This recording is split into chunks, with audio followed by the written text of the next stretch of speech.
Hello, dear people. Good morning, good afternoon, good evening, whatever time that you're watching this. Welcome to Wednesdays with PH. Are you there? Magparamdam po kayo. Let me see you here. This is our Wednesday habit. Naghihintay.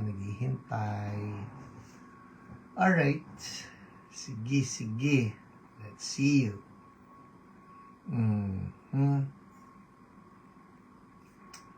bagal siguro ng internet. Sige lang po, still waiting. Alright. We got you right there. Nakita ko na kayo. So that's about 10 seconds, 15 seconds. Ang tagal ng delay, ano? Nice to be back here. Excited for the Wednesdays. Alright, nakikita ko na kayo. And if you can greet, make a comment so that I can greet you back. Sulat lang dyan. Pagka po is watching, hindi ko mababate, ha? Baka gusto niyo secret kayo nag-review eh. Pero pag nag-greet kayo sa comment, that means that you are making your presence public. Yan. Hello, Joan Coronel. You're number 1. Hello din sa'yo. Alright. Who else? Hi, Ate Dolly. Good morning po sa inyo. Kumusta kayo ni Kuya Jess?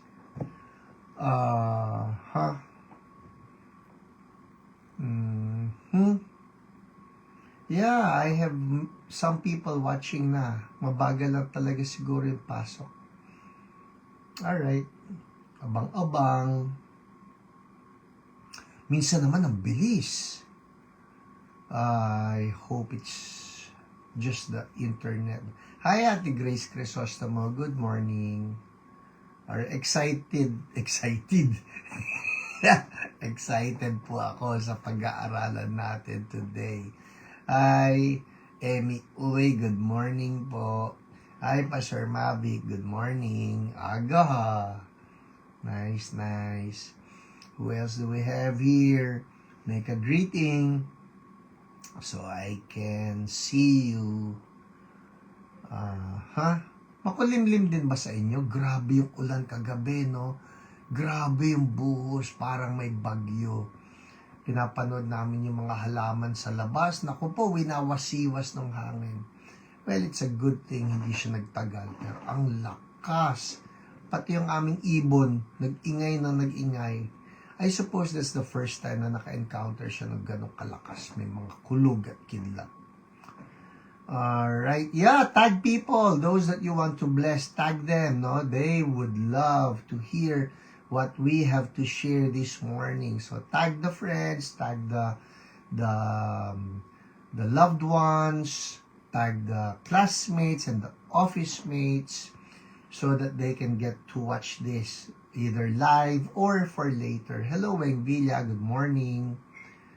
11:03, siguro 11:05 or 11:07 we will start the class. Para sa ganun, makarami tayo. Total, 11:30, we're done, ha? I'm aiming for that. I'm aiming for the 30 minutes. Hello, Gemma Galon. Good morning. Hello, Dr. Myra Sukgapuz. Magandang umaga po sa inyo. Hello, Ivy. Good morning. God bless you and keep you. Salamat po. Kayo rin. God bless you and keep you. And hello, Romilly. Kumusta na? Good morning. Namimiss ko ang Pampanga. Parang wala akong imbitasyon dyan. Hello, Ate Amorco. Gandang umaga. Hi, Lian Presas Galang. Good morning sa inyo dyan, sa Abu Dhabi. At kumusta sa kapatiran. Sana magkaroon na ng CSB Abu Dhabi, no? Parang that sounds good. Hi, Ate Lulu Getline. Hoy, napakasarap ng katedral. Promise. Hindi ako nagpaparinig. Sinasabi ko lang, napakasarap ng katedral. Hindi pa pwedeng unika iha yun. Dapat yun, may kambalong mga kapatid. Hello, Elaine Gross, Pinsan. Gandang umaga. Na-miss ka na din namin. Lapit na po. Oh, 25th anniversary ninyo. Kasama ba ako dyan? Hello po, Josie Zapanta. Good morning. Alright. 11:05. Sige, let's give it 2 more minutes, ha? Kasi, late kayong nagpasukan eh. Probably it's the internet. Probably. Hello, Erwin Cruz Duyor. Good morning. Sherman Avendaño. Good morning.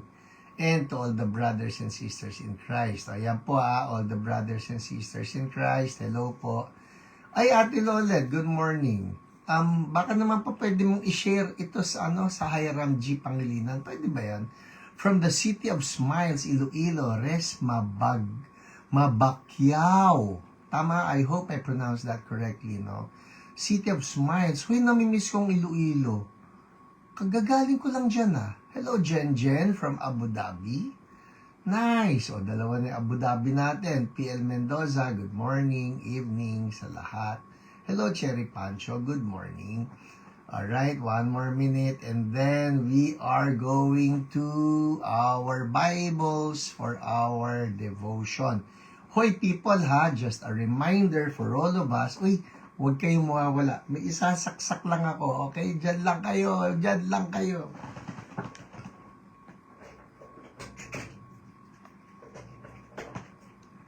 Ano nakita niyo? Napansin ko po yung ilaw ko, mamamatay na, hindi pala nakasaksak. Alright. I hope... Okay. Game. Sige. 11:07. Alright, we're good. Alright, get your Bibles. Ito po, call it my advocacy. Nax, advocacy Magsanay ulit tayo. Get your hard copy Bibles. Write down notes, no? Mag-underline kayo, mag-color kayo kung kinakailangan. Para sa ganon, meron tayong namayayakap ng mga Bibles. Hi, Ate Annabel Navarro. Greetings to you and your staff sa office. Always great to see you. Hello, Jinte. Siko mo po. Yun ang nakita mo. Okay, no problem. Ayos naman yung siko ko. Okay. Game. Sige po, magpe-pray na tayo, And let's pray. Lord, we thank you for this morning. Thank you for my brothers and sisters watching now live or even for those who will be watching later. Oh Lord, precious Holy Spirit, we pray that you will just be with us, guide us, speak to us, Lord, through your word and inspire us for the rest of the day. In Jesus' name, amen. Alright, game. Punta tayo sa ating mga Bibles. Acts, Book of Acts po tayo. I'm using my 1984 NIV, alright? Medyo lumulutong na nga yung leather niya kasi tagal na, isipin nyo, no? Acts chapter 4, and we start in verse 1. Alam nyo kasi, napansin ko, yun nga, hindi kayo late, Ate Lulu. It's the internet connection. I understand. Totoo yan. Alright, game. Napansin ko po sa journal ko kasi, lately, no, ang mga prayers ko kasi, parang nag-transition. Nandiyan kasi yung prayer ko, Dear Lord, o kaya Dear Jesus, o kaya Oh Lord. Tapos, nitong mga huli, nakita ko, Dear Holy Spirit, Oh dear Holy Spirit, Oh precious Holy Spirit, Oh dear Holy Spirit, mga ganon. So, nakita ko that lately, when I was doing my readings, my devotions, sa Book of Acts, you cannot but help to look at the role of the Holy Spirit in our lives, no? Na wow, Lord, Holy Spirit, na napaka full of roles si Holy Spirit sa buhay natin. So, ito ang titingnan natin ngayon. Hello po, Ate Luz Baloy. Magandang umaga po. Game. Acts chapter 4, doon tayo, right? Verse 1 down to 22. Mahaba-haba ito Sige, bilisan natin. The priests and the captain of the temple guard and the Sadducees came up to Peter and John while they were speaking to the people. They were greatly disturbed because the apostles were teaching the people and proclaiming in Jesus the resurrection of the dead. They seized Peter and John, and because it was evening, they put them in jail until the next day. But many who heard the message believed, and the number of men grew to about 5,000. Bababa tayo para ma-shortcut natin ito, okay? Wag na. Basahin ko na. Verse 5. The next day, the rulers, elders, and teachers of the law met in Jerusalem. Annas, the high priest, was there, and so were Caiaphas. Ito pa rin, same people na nag-persecute at nagpapako kay Jesus. Sila pa rin yung nandito, alright? So Annas, the high priest, was there, and so were Caiaphas, John, Alexander, and the other men of the high priest's family. They had Peter and John brought before them and began to question them, by what power or what name did you do this? Verse 8. Then Peter, filled with the Holy Spirit, yun ang na-highlight sa reading ko rito. Then Peter, filled with the Holy Spirit, said to them, rulers and elders of the people, if we are being called to account today for an act of kindness shown to a cripple and are asked how he was healed, then know this, you and all the people of Israel, it is by the name of Jesus Christ of Nazareth, whom you crucified, but whom God raised from the dead, that this man stands before you healed. He is the stone you builders rejected, which has become the capstone. Salvation is found in no one else, for there is no other name under heaven given to men by which we must be saved. Alright. In kwento, ito pong Acts chapter 4 ay continuation ng Acts chapter 3. Obviously. So, ano nangyari sa Acts chapter 3? You remember, si Peter and John, they went to the temple. Pero sa halip na nakapag-pray, they wanted to pray. That's why they went to the temple. But instead of being able to pray, nakita nila itong man who was lame, who was begging, naalala nyo? Tapos sabi ni Peter, silver and gold I don't have, but what I have, I give you in the name of Jesus Christ of Nazareth. Rise up, walk. So, in short, nagkaroon ng himala. Woohoo! Nagkaroon ng himala. Sulat nyo ngayon, I like that word, himala. O kaya, may himala. I love that. Oh, yung akin pong dugo biglang umiinit. Hindi yung mainit ang ulo, okay? I just get pumped up. I just get so excited when we talk about all these miracles. So si Peter at si John nagkaroon ng himala dahil itong man who was lame from birth ay gumaling, nakatayo, nakapaglakad. And because of that, the people in the temple were just all excited and praising God. Siyempre, nando na naman, yes, Ate Luz, may himala. Yes, Ivy, may himala. Alright?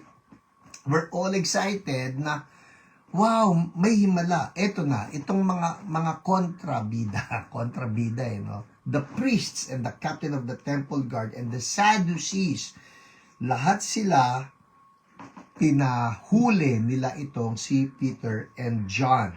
But I love how it says here na noong kine-question na nitong mga religious leaders, si Peter at si John, by what power or what name did you do this? It says here, then Peter, filled with the Holy Spirit, said to them. Oh, I love it. So, ang pag-uusapan natin ngayon dito ay yung role ni Holy Spirit. Okay, yung role ni Holy Spirit kung papaano siya kumilos dito kay Peter at kay John. Kasi po, tayo, hindi natin masyadong napapansin or probably hindi natin masyadong pinapansin ang role ni Holy Spirit sa buhay natin. But He is so active in our personal lives, our individual lives, and even in our corporate life as believers, no? As a church, nandyan siya eh. Nandyan palagi si Holy Spirit, and it must hurt Him when we are not even recognizing Him, when we are not even acknowledging, Holy Spirit, nandyan ka pala. Nandyan ka pala nung nagbabasa ako ng Bible, giving me enlightenment. Nandyan ka pala nung nagpe-pray ako, giving me the right words to say. Nandyan ka pala convicting me when I was about to commit that sin. Andyan si Holy Spirit eh. Right now, habang kausap ko kayo, nandito si Holy Spirit. Nandito siya eh. At nandyan din siya ngayon kasama nyo, katabi nyo. The question would be, do we get to recognize His presence? Do we get to acknowledge Him as a person? Ang sarap lang nitong Book of Acts kasi mapapansin nyo, ang dami po ng mga statements dito, basically just recognizing nandun si Holy Spirit. Kasi kunyari lang, itong Acts chapter 4, so ang background nga nito, pinahuli si Peter at si John, nitong religious leaders, and basically just persecuting them for talking about Jesus. Pero ang nakakatuwa ay kung paano si Luke, no, the writer of the book of Acts, si Luke had to write down then Peter filled with the Holy Spirit. Kung titingnan mo ito in the physical, with the naked eye, pwede naman niya hindi sabihin yung filled with the Holy Spirit. Bakit? Because what he is seeing is, there's Peter, there's John, and they're reasoning with the Sadducees and the Sanhedrin. Pwede naman yun lang ang ikwento niya eh. Si Peter at si John, nakipag-reason sila dito sa Sanhedrin. Nakipag-reason sila rito kay Annas, kay Caiaphas, kay John, kay Alexander. Kumbaga, what they see, pwedeng yun lang ang ikwento niya eh. Pwedeng yun lang ang isulat niya. He could have just transcribed what he was seeing.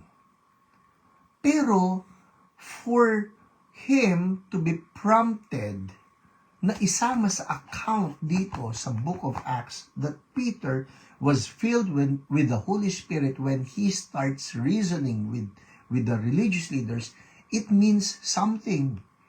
Pwedeng hindi mo nga nakikita si Holy Spirit, but He is there. And He is there always.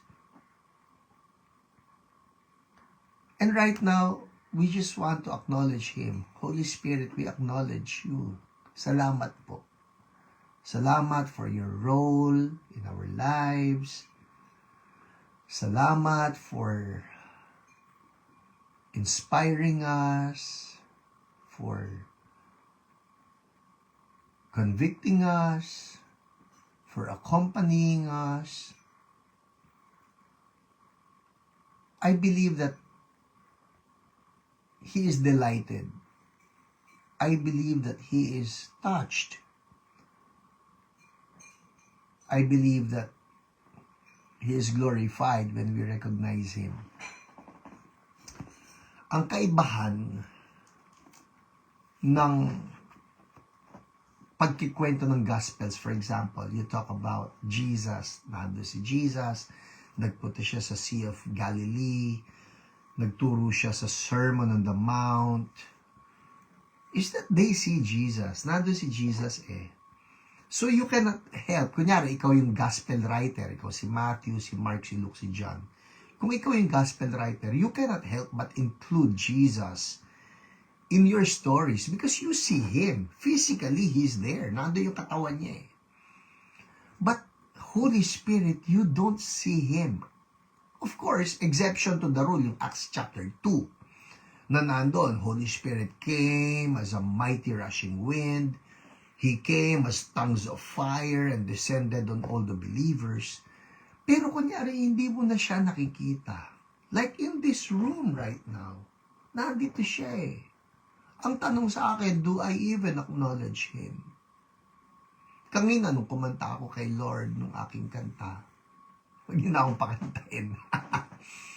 But when I was singing to the Lord, He's there. Nandyan siya eh. So this whole devotion, ang totoo, niliko ni Holy Spirit ito, I believe that He just wants me to emphasize to each one of us how active the Holy Spirit is in our lives. And we need to give Him the due recognition, even the due worship. Kanya yun eh. So Holy Spirit, salamat po. Kasama namin kayo. Holy Spirit, salamat po. Hindi ka tumitigil sa pagkilos sa buhay namin. Oh Holy Spirit, we want to be just like Peter in what we do, in what we think, in what we say. Oh Holy Spirit, oh Lord, that we will just recognize you. Salamat Lord because you're so active. Oh Lord, Holy Spirit, you're so active in each one of us.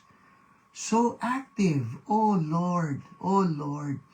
We don't want to grieve you. We don't want to quench you. And right now, Lord, we're saying, Lord, more of you. More of you. We welcome you. Pero pwede ba, in dalawang kamay lang natin, ganyan lang natin, sabihin natin, Holy Spirit, I welcome you. I welcome you in my life. I welcome you in my home. I welcome you in my family. I welcome you in this place. I welcome you, Lord, in our church. We welcome you. We welcome you. We recognize you. We acknowledge you. Oh, Holy Spirit, you are a person. Forgive us, Lord. Madalas hindi ka namin nare-recognize, hindi ka namin napapansin. But you are a person. You are part of the Godhead. There's God the Father, there's God the Son, and there's God the Holy Spirit. Holy Spirit, we thank you. We thank you for your ministry. Oh Lord, open our eyes that we may recognize you're always active. Thank you, Lord. Andar tayo. Oh, hallelujah. Tingnan nyo ngayon, dahil si Holy Spirit kumikilos dito kay Peter, because it says here, Peter, filled with the Holy Spirit, said to them, rulers and elders of the people, verse 9 na po tayo, for those of you who came in late, Acts chapter 4 po tayo, alright? So Acts chapter 4, verse 9, ang sabi ni Peter, talking to the Sanhedrin, if we are being called to account today for an act of kindness shown to a cripple and are asked how he was healed, then know this, you and all the people of Israel, it is by the name of Jesus Christ of Nazareth, whom you crucified, but whom God raised from the dead, that this man stands before you healed. Ano nakita ko rito? Lord, Holy Spirit, we pray for the same. Ganito po ang nakita ko. So si Peter, unang sabi rito, he's filled with the Holy Spirit. Ano ang nangyari because he's filled with the Holy Spirit? Number one, he is able, sabi niya rito, if you are being called to account today for an act of kindness shown to a cripple. Number one, na nagawa ni Holy Spirit dahil nandun siya sa buhay ni Peter at ni John. Ito po yung nakita ko. They were able to do acts of kindness. Oh, wow. Acts of kindness. Admittedly, may mga times po, hirap tayo na maging kind. Diba? Pero si Holy Spirit, He helps us to be kind. Sino sa inyo aminado dito? Minsan kailangan nyo maging kinder. Maging kinder. Ako. Ay, nako. There are occasions when I just need to be kinder. Hindi po kinder, But we need to be kinder. Pero ito yan. Si Holy Spirit, He helps us to do acts of kindness. Pwede ba sabihin lang natin, Holy Spirit, help me to be kind. Yun. Help me to be kind. So, si Holy Spirit, gagawin niya yun. He will help us to do acts of kindness. Pagka kayo nahihirapan na magpakabait, ask Holy Spirit. He will help us do acts of kindness. Alright? Pangalawa na nakita ko na ginawa rito ni Holy Spirit. Sabi niya rito, then know this. Sabi nito si Peter, verse 10. Then know this, you and all the people of Israel, it is by the name of Jesus Christ of Nazareth, whom you crucified. Number 2, pag si Holy Spirit kumikilos sa buhay natin, hindi lang tayo makakagawa ng acts of kindness. Number 2, we will be more vocal about Jesus. Yes. Kung kayo nanonood ngayon at kasama yan sa confession nyo, naku, Pastor, hirap akong mag-talk about Jesus. Well, I'll tell you this. Si Jesus ay ang siyang bukang bibig ni Holy Spirit. Yup. Si Jesus ang bukang bibig ni Holy Spirit.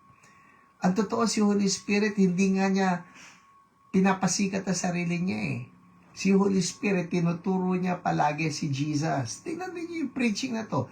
Peter filled with the Holy Spirit, and yet what does Peter talk about? Peter talks about the name of Jesus. And that's number 2. Kung si Holy Spirit pinupuno tayo, number 1, tutulungan niya tayo magkaroon ng acts of kindness. Yes, Chase, help me to be kind. Tutulungan tayo niya ni Holy Spirit. Lord, Holy Spirit, help me to do acts of kindness, show acts of kindness. Number 2, He will help us talk about Jesus. Oy, I like that. Vocal about Jesus. Tama. Vocal about Jesus. Hindi ba? Pag, hindi ako makapagsalita, Holy Spirit will just bubble up from inside us and He will help us talk about Jesus. And number 3, na nakita ko rito, na ginagawa ni Holy Spirit, ang sabi rito so verse 10, ang sabi ni Peter, know this, you and all the people of Israel, it is by the name of Jesus Christ of Nazareth, whom you crucified, but whom God raised from the dead, that this man stands before you healed. He is, and then he quotes, the stone you builders rejected, which has become the capstone. Yan ay kinote ni Peter sa Psalm 118:22. What's the third? Ito po yan. Kung si Holy Spirit ay kumikilos sa atin, Holy Spirit loves the Scripture. Kaya si Peter, humuhugot lang ng ganon. Why? Because Holy Spirit loves the Scripture. At yan yung tatlo, at least in this story, na nakikita natin actively gagawin ni Holy Spirit sa buhay natin. Alright? So, tayo ngayon, that will be our prayer. That Holy Spirit will just have more roles to fulfill in our lives. Ano-ano yung roles na gagawin niya? Una, He will help us do acts of kindness. Number 2, He will help us to be more vocal about Jesus. And number 3, He will help us love the Scriptures. Lahat yun kailangan natin. Amen? Lahat yun kailangan natin. So, hingi ulit tayo ng tulong kay Holy Spirit. Alright? Let's do this. And Lord, Holy Spirit, we thank you. Oh Lord, we may not see you, but you're always there for us. And Lord, just like Peter, we want you, Holy Spirit, to fill us up always. Fill us up always. So that, Lord, Holy Spirit, we can be more kind. We will do acts of kindness. Hindi lang yung nagpapakabait, Lord, kasama na rin yung himala. Help us to be more vocal about Jesus. Hindi kami magsisikreto na Kristiyano. And Lord, help us to love your word. Holy Spirit, we welcome you. Do it, Lord. We welcome you in our lives. We welcome you to be more active in our walk with God. Thank you.